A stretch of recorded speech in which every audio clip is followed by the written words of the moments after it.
നിങ്ങളെ 10 മിനിറ്റ് കൊണ്ട് സംരക്ഷിക്കാമെന്ന് പറയുന്ന വി ഡി സതീശനാണോ, അതോ കമ്മീഷനെ വെച്ച് എല്ലാം ശരിയാക്കാമെന്ന് പറയുന്ന പിണറായി വിജയനാണോ, അതോ വഖഫ് ഭേദഗതി ബില്ലിലൂടെ ഈ നാടിനെ സംരക്ഷിച്ചുകൊള്ളാമെന്ന് പറയുന്ന BJP ആണോ ശരി? ഇത് മുനമ്പം ജനതയുടെ മുമ്പിൽ ഇന്നും ഒരു ചോദ്യചിഹ്നമാണ്. എനിക്കറിയാം, പറയാതെ നിങ്ങളത് പറയുന്നുണ്ട്. ഇന്നിവിടെ സംസാരിച്ച വ്യക്തികളും ചോദിച്ച ചോദ്യം അതാണ്, നിങ്ങൾക്ക് ഞങ്ങളെ സംരക്ഷിക്കാൻ കഴിയുമോ?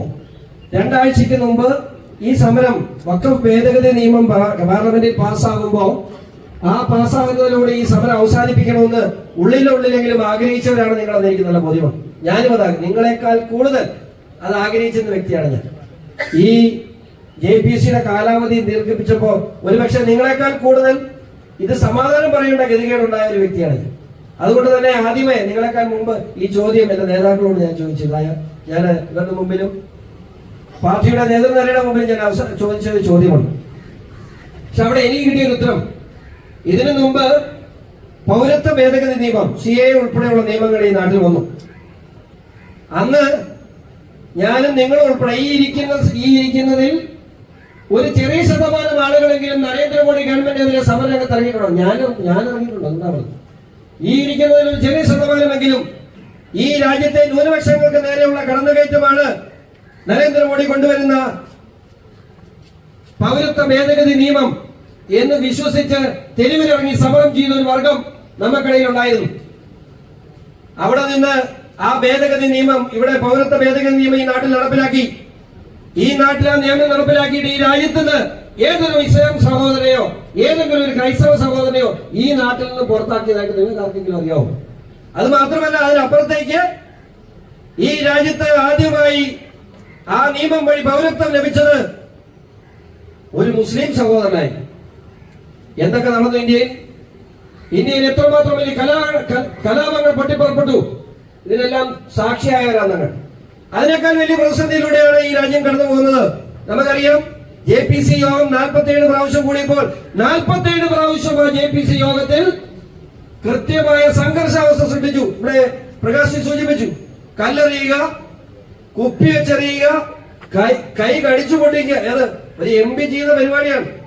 ആ യോഗത്തിൽ ഒരു MP നടത്തിയ പ്രതിഷേധമാണ്. അങ്ങനെ 1, 2 നമ്മളാണെങ്കിലും ഈ പെറ്റീഷൻ JPC കൊടുത്തിട്ടുണ്ട്. നമ്മൾ പെറ്റീഷൻ കൊടുത്തിട്ടുണ്ട് 610 പേരും കൂടെ ഒറ്റ പെറ്റീഷനാണ് കൊടുത്തേക്കുന്നത്. അത് വെന്നിച്ചേട്ടൻ ഉൾപ്പെടെയുള്ളവരെ കൊണ്ട് കൊടുത്തേക്കുന്ന പെറ്റീഷൻ. ബാക്കി 96 ലക്ഷം എവിടെ നിന്ന് വന്നു? 96 ലക്ഷം പെറ്റീഷനുകളും ആ JPC-യുടെ മുമ്പിൽ വന്നിട്ടുള്ളത് പൗരത്വ ഭേദഗതി നിയമം നടപ്പിലാക്കരുത് എന്ന് ആവശ്യപ്പെട്ടുകൊണ്ട്, വഖഫ് ഭേദഗതി നിയമം നടപ്പിലാക്കരുത് എന്ന് ആവശ്യപ്പെട്ടുകൊണ്ടാണ് 90 ലക്ഷത്തിലധികം പരാതികൾ അവിടെ വന്നിട്ടുള്ളത്. അപ്പോ ഒരു JPC-യെ ഞാൻ കഴിഞ്ഞ ഡൽഹിക്ക് പോയപ്പോ മിനിസ്റ്ററെ കാണാൻ പോയ സമയത്ത് ഞാൻ ന്യൂനപക്ഷ വകുപ്പ് മന്ത്രിയുടെ വീട്ടിലും ഓഫീസിലും നമ്മുടെ മന്ത്രിയായ ജോർജ് കുര്യൻ ന്യൂനപക്ഷ വകുപ്പിന്റെ സഹമന്ത്രിയാണ്, അദ്ദേഹത്തിന്റെ ഓഫീസിലും കയറി. നിരവധി നിവേദനങ്ങൾ ഒരു പൊതുപ്രവർത്തകർ എനിക്ക് അവിടെ കൊടുക്കാനുണ്ട്. ഓഫീസിലൊന്നും ആളില്ല. മുഴുവൻ മന്ത്രിമാരുടെ ഓഫീസിലും മുഴുവൻ മിനിസ്റ്ററുടെ ഓഫീസിലും JPC-യിലേക്ക് മുഴുവൻ സ്റ്റാഫുകളും JPC റിക്രൂട്ട് ചെയ്തിരിക്കുകയാണ്. അപ്പൊ എന്താ അവര് പറഞ്ഞത്? കോൺഗ്രസ് പാർട്ടി എന്താ പറഞ്ഞത്? JPC കൃത്യമായ സമയം കൊടുക്കാതെ, JPC-ക്ക് വന്നിട്ടുള്ള പരാതികൾ കൃത്യമായി മനസ്സിലാക്കാതെ ഇവരെടുക്കുന്ന തീരുമാനം ഏകപക്ഷീയമാണ്. ഇത് നരേന്ദ്രമോദി കെട്ടിയെടുക്കുന്ന ന്യൂനപക്ഷ വിരുദ്ധ നിയമമാണ്. ഈ നിയമം പാസാക്കിയാൽ ഈ ഇന്ത്യ മഹാരാജ്യം ഒട്ടാകെ ഞങ്ങൾ കത്തിക്കും. ഒരു ഗുണമുണ്ടായി, JPC-യെ ദീർഘിപ്പിക്കണമെന്ന് പറഞ്ഞുകൊണ്ട് സ്പീക്കറെ കാണാൻ പോയ സംഘത്തിൽ നിങ്ങളുടെ MP വിളിച്ചുപോയി. നിങ്ങളുടെ MP ഇല്ലായിരുന്നു. ആ ഒരു മര്യാദ, അത് മുനമ്പം ജനതയുടെ ശക്തിയാണ്. കേരളത്തിൽ നിന്നുള്ള MP-മാര് ഇതിനു മുമ്പ് വഖഫ് ഭേദഗതി നിയമമോ ഏതെങ്കിലും തരത്തിലുള്ള നിയമം വരുമ്പോ എന്തിന് ഈ ബില്ല് പാർലമെന്റിൽ അവതരിപ്പിച്ചപ്പോ അവിടെ കിടന്ന് മുണ്ടഴിച്ചു തുള്ളിയ ഒരു MP-യും ഇന്ന് വഖഫ് ഭേദഗതി നിയമത്തിനെതിരെ വായുയർത്താൻ തയ്യാറാവുന്നില്ലെങ്കിൽ അത് മുനമ്പം ജനത നിങ്ങൾ തയ്യാറാക്കിയ വലിയ പ്രതിരോധത്തിന്റെ ഫലമാണെന്ന് സംശയമില്ല. ഇത് ഈ രാജ്യത്തിന്, ഞാൻ ഈ വിഷയം ഏറ്റെടുത്ത് എന്റെ അമ്മയെ മകളൊന്നും വഖഫ് ഈ മുനമ്പത്ത് ജീവിക്കുന്നില്ല.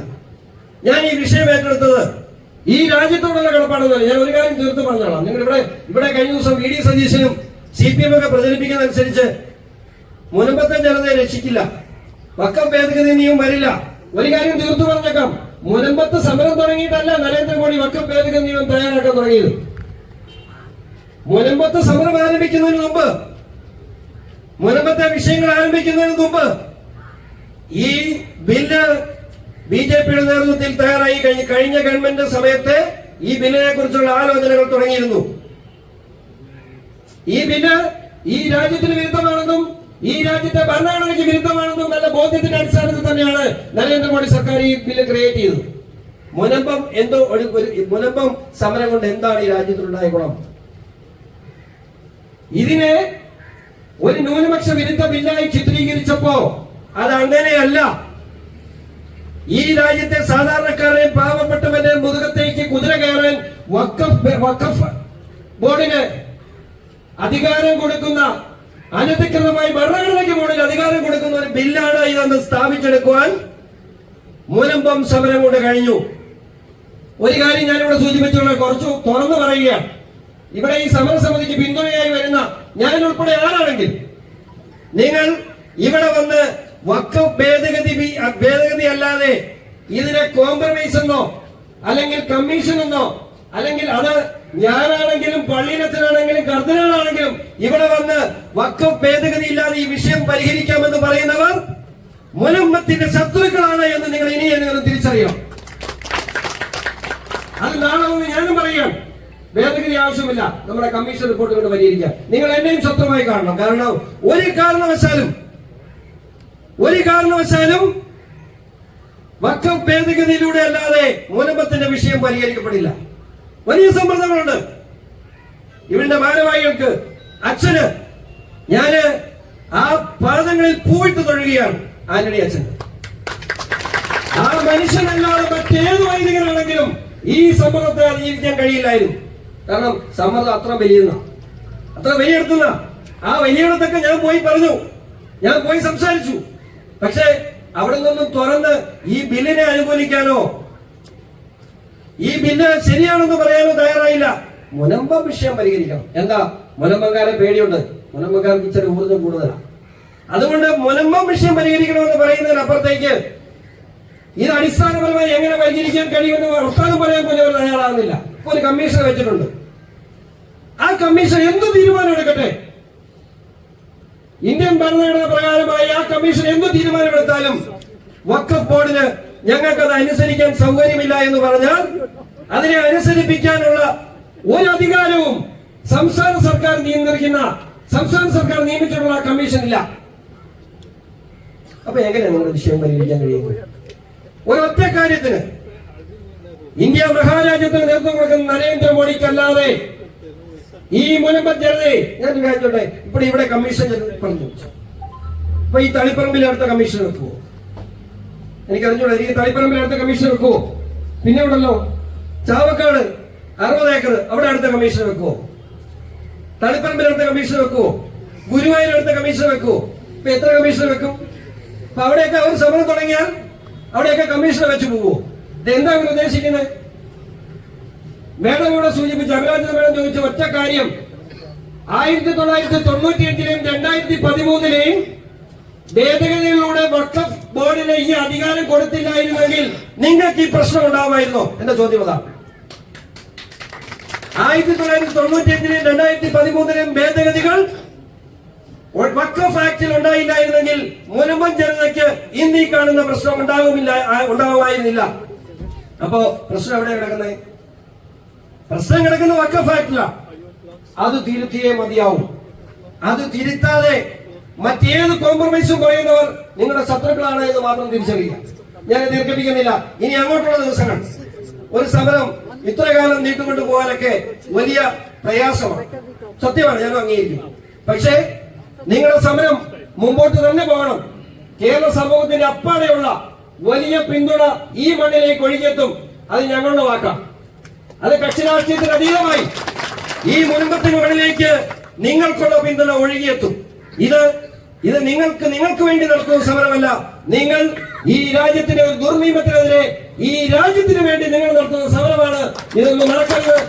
ഈ രാജ്യത്തിന്റെ സമര പോരാളികളാണ് മുനമ്പംകാർ എന്ന് പറഞ്ഞുകൊണ്ട് ഇവിടെ പ്രത്യേകിച്ച് ഒരു നന്ദിയുടെ വാക്ക് ബഹുമാനപ്പെട്ട പ്രഭാരി പ്രകാശിക്ക്, അതുപോലെ സഹപ്രഭാരി അപരാജിത മേഡം, ഒരു കാര്യം പറയുമ്പോൾ അതിന്റെ നല്ല അർത്ഥത്തിൽ ഉൾക്കൊള്ളുവാനും ഇവരാരും പണിയില്ലാത്തവരൊന്നുമല്ല ആഴ്ച ഇങ്ങോട്ട് ഓടി വരാൻ. എനിക്കാണ് പോട്ടെ നോക്കാം.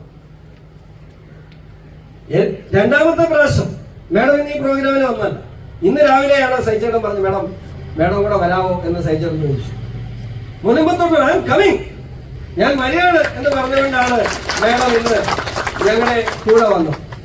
ഈ വിഷയത്തെയും ഈ വിഷയത്തിന്റെ ഗൗരവത്തെയും ഇവിടെ പിറന്ന മണ്ണ് കാശ് കൊടുത്ത് വാങ്ങി വീണ്ടും ഇറങ്ങിപ്പോകേണ്ട ഗതികളുള്ള ലോകത്തെ ജനത മുൻപക്കാരാണ്. ആ ജനതയ്ക്ക് ഐക്യദാർഢ്യം അർപ്പിച്ചുകൊണ്ട് ഇവിടെ എത്തിയ നീ വേറെ നിവർത്തിന്റെ ആവശ്യമില്ല, ഞാൻ പറഞ്ഞു അച്ഛൻ പറഞ്ഞു. അപ്പൊ ഞാൻ നന്ദിയിലേക്ക് കിടക്കുന്നതിന് പ്രത്യേകം പാർട്ടിയുടെ പേരിലുള്ള പാർട്ടിയുടെ ജില്ലാ പ്രസിഡന്റ് അഡ്വക്കേറ്റ് ഷൈജു, അദ്ദേഹം ശബരിമലയ്ക്ക് പോയതാണ്, അതുകൊണ്ടാണ് അദ്ദേഹം ഇന്നിവിടെ ഇല്ലാത്തത്. അദ്ദേഹത്തിന്റെയും പേരിലുള്ള പാർട്ടിയുടെ ജില്ലാ കമ്മിറ്റിയുടെയും ന്യൂനപക്ഷ മോർച്ചയുടെയും പാർട്ടിയുടെ നേതാക്കളുടെ എല്ലാവരുടെയും പേരിലുള്ള പ്രത്യേക നന്ദി പ്രകാശിയോടും അതുപോലെ അപരാജിത മേഡത്തെയും പ്രത്യേകമായി അറിയിക്കും.